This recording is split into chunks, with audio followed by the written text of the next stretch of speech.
The first thing I would say is that if you're dealing with someone who's depressed and they're really depressed, you should try giving them antidepressants. Because if they die, you can't help them. Okay, so if you're suffering, you are obligated, in a sense, to hold on to whatever rope someone throws you. And one of the things I do with my clients all the time, especially if they're really in trouble, is to tell them, look, I don't know exactly what's going to help you, but don't arbitrarily throw out any possibilities because you might not have that luxury. Antidepressants help a lot of people, and there are technical reasons why that's the case. So that's a simple answer. It's not relevant to what I already described, except that if you're offered a gift by your society and it works, try it. I don't care what your presuppositions are. Apart from that, lots of the time you see people who are suffering with depression, for example. There's a multitude of reasons, but I'll take one common reason. You can think about it as associated with the story of Peter Pan. Now, Peter Pan is someone who won't grow up, right? Now, the problem with Peter Pan is he gets to be king, but it's king of Neverland. Neverland doesn't exist. So being king of nothing isn't that helpful. Well, one of the things that you often see with people who suffer from depression, and I'm not making a blanket statement about the cause of depression because there's lots of them, is that people who don't have enough order in their life tend to get overwhelmed. So, for example, if someone comes into me and to see me and they say they're depressed, I always ask them a very standard set of questions. Do you have a job? If you don't have a job, you're really in trouble in our society. First of all, your biological rhythms tend to go off the rails right away because there's no reason to go to bed at any particular time and there's no reason to get up. And for many people, if they don't get up at the same time, they foul up the functioning of their circadian rhythms, and that's enough to make them depressed right off the bat, especially if they start napping during the afternoon. They also don't have a purpose. People aren't good without a purpose. And this isn't hypothesizing. We absolutely understand the circuitry that underlies positive emotion. We know how it works. Almost all the positive emotion that any of you are likely to experience in your life will not be a consequence of attaining things. It will be a consequence of seeing that things are working as you proceed towards a goal you value.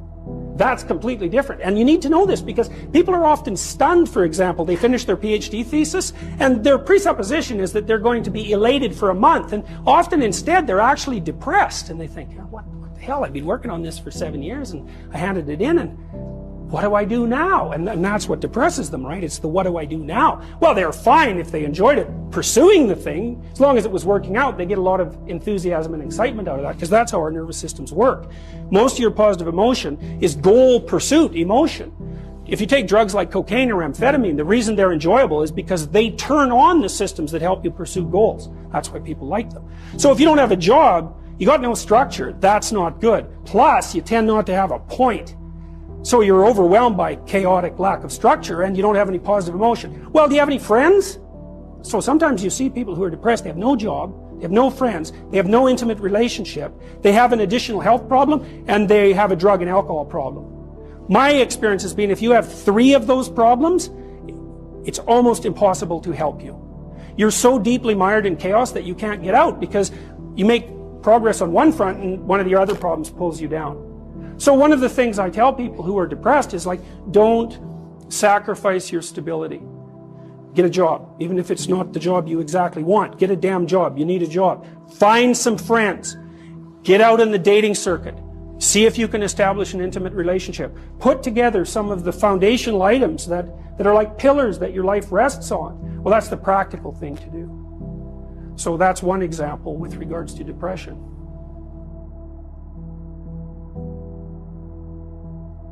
Well, the thing is, you don't just launch it on them, you got to negotiate with the person, and you also got to teach them to negotiate with themselves, and this is something that's very useful to know.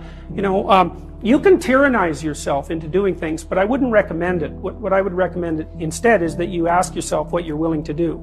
It's a really effective technique. It's like a meditative technique. So, for example, you can get up in the morning and you can think, well, I'd like to have a good day today, so I'd like to go to bed tonight without feeling guilty because I, didn't do some things I said I was going to do, and I'd like to have kind of an interesting day. So you got to fulfill my responsibilities, and I want to, enjoy the day. Then you can ask yourself, well, okay, what would I have to do in order for that to happen that I would do? And the probability, if you practice this for 3 or 4 days, is your brain will just tell you, it'll say, well, you know, there's that piece of homework that you haven't done for like 3 weeks, you should knock that sucker off because it would only take you 10 minutes and you've been avoiding it and torturing yourself to death for, you know, like 72 hours straight. And if you do that, here's a little interesting thing you can do, and, you know, maybe this is little obligations you should clean up. And so what you do in a situation like that is you teach the person to negotiate with themselves.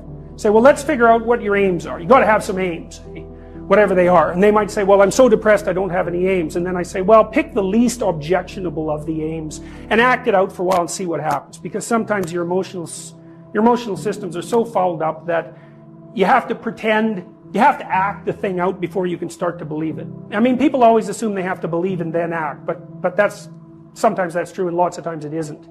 So the trick, if you're doing therapeutic work with somebody and you're helping them establish a structure, is to find out what they'll do. Now, if they want to get better, which is not a given, because there are often payoffs for not getting better. That's basically the payoffs of being a martyr, or maybe the payoffs of doing what your entirely pathological family members want you to do because they actually want you to fail. Assuming you want to get better, there's usually something you can figure out that would constitute a step towards some sort of concrete goal. And my presumption, it's a behavioral presumption fundamentally, is that small accruing gains that repeat are unbelievably powerful.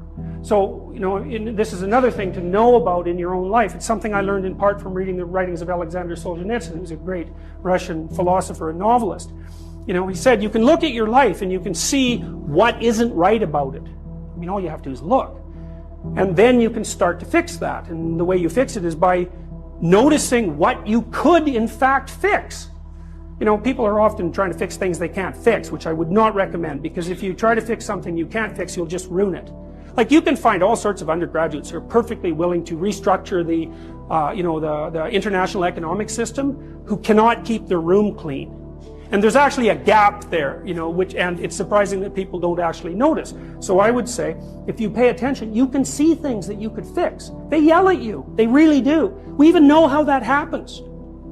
Let me give you an example, because rooms are full of stories, and the stories have effects on you. So here's a classic experiment. So you take 2 groups of undergraduates, you bring them into your lab, and you give one group a multiple choice test that has a bunch of words in it that are associated with being old. And you give the other group the same multiple choice test, except the words are associated with being young. This is independent of the content of the test. It's just descriptions. And then you time the undergraduates as they walk back to the elevators. The ones who completed the multiple choice test that had more words associated with aging walk slower back to the elevators. And they don't know that. And they don't know they're doing it. And that study's been replicated in various forms many, many times. You're unbelievably sensitive to the story that your environment's telling you. Because your environment is not made out of objects. That's just wrong. Your environment is basically made out of something like tools and obstacles. You're a tool-using creature. You're a tool-perceiving creature.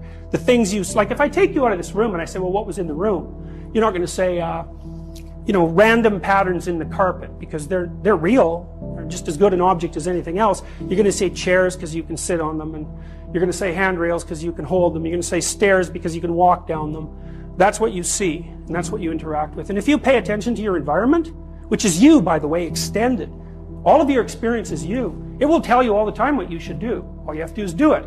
But then you have to decide if you want to do it.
One of the things I've noticed about people, because I've wondered, once I started studying these mythological stories, and I got this idea about the fact that life can be meaningful enough to justify its suffering. I thought, God, that's such a good idea.